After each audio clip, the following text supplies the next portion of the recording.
Hello, my dear friends. This is Suraj Prajapati, and I'm here with question number 91 of MCQ series. और 91 question जो है वो circle से लिया गया क्वेश्चन आपके सामने ये रहा कि if the angle between two radii of a circle is 110, then the angle between the tangents at the end of the radii is. तो आपका क्वेश्चन है और ये आपके सामने आपका ऑप्शन रहा। तो वीडियो को एक बार पॉज कर लीजिए, सॉल्व करिए और उसके बाद से फिर आंसर और सॉल्यूशन मैच करिएगा। मैं 3 तक काउंट करूंगा, उसके बाद से आपको इसका सॉल्यूशन एक्सप्लेन करूंगा। सो 1 2 3। आई होप आपने सॉल्व कर लिया। Now let us see the solution. कह रहा है कि if the angle between two radii of a circle is 110। तो सबसे पहले हम एक सर्कल बना लेते हैं।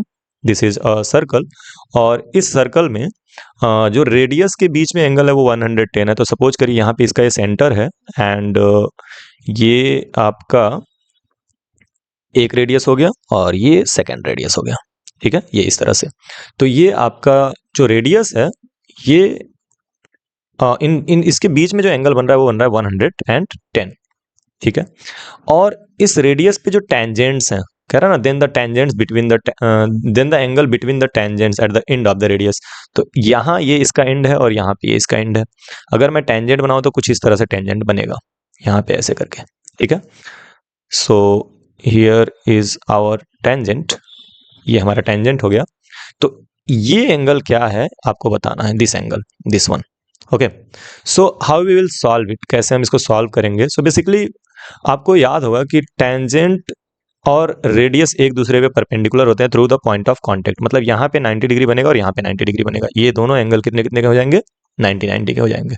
समझ में आ रहा है। तो अगर मैं इसका नाम लिख दूं, मैं नाम लिख देता हूँ यहाँ पे ए, यहाँ पे बी और यहाँ पे C, and let us suppose this angle is X. तो हमको एक्स की वैल्यू निकालनी है। ए और सी जो होगा वो 90 हो जाएगा। सो इन दैट केस हमारा जो सॉल्यूशन होगा वो हम लिख सकते हैं कि in quadrilateral A B C O, A B C O, A से बी से सी से ओ, ए बी सी ओ।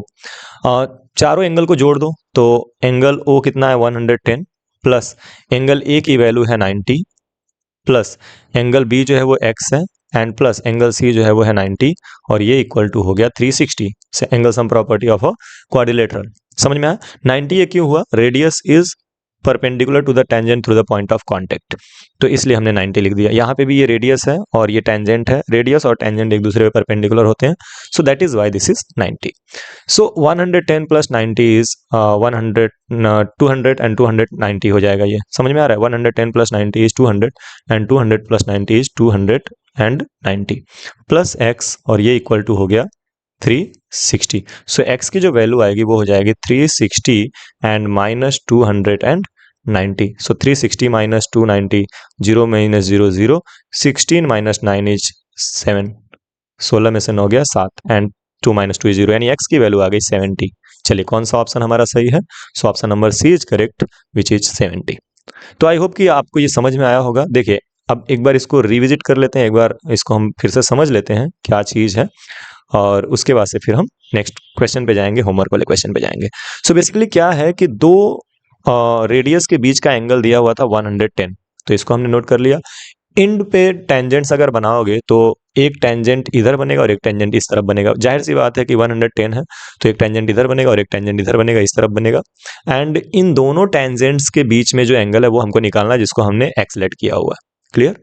अब रेडियस और टेंजेंट्स एक दूसरे पे परपेंडिकुलर होते हैं through the point of contact, ये आपको याद रखना है। तो परपेंडिकुलर का मतलब ये हो गया कि ये वाला एंगल जो होगा वो 90 होगा। So this angle is 90 and this one is also 90। सो चारों एंगल को जोड़ के 360 के इक्वल करेंगे एंड एक्स की वैल्यू आ जाएगी। सो आई होप कि आपको ये समझ में आया है। Now I will count till 3 और उसके बाद से मैं इरेज करूंगा और आपके सामने नेक्स्ट क्वेश्चन रखता हूं। So 1 2 3।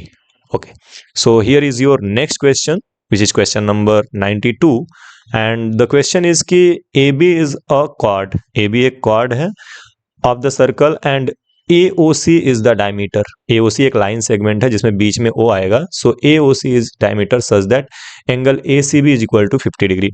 If AT is the tangent to the circle, AT जो है वो एक टेंजेंट है at the point A, then angle BAT is equal to, तो BAT की वैल्यू आपको बतानी है और ये आपके ऑप्शंस हैं। तो काफी अच्छा क्वेश्चन है, इसको आप सॉल्व करिए और सॉल्व करने के बाद से अपना आंसर कमेंट बॉक्स में जरूर छोड़िएगा। मिलते हैं नेक्स्ट क्वेश्चन नेक्स्ट वीडियो में इसी क्वेश्चन के साथ, तब तक के लिए टाटा बाय बाय। पढ़ते रहिए और खूब आगे बढ़ते रहिए।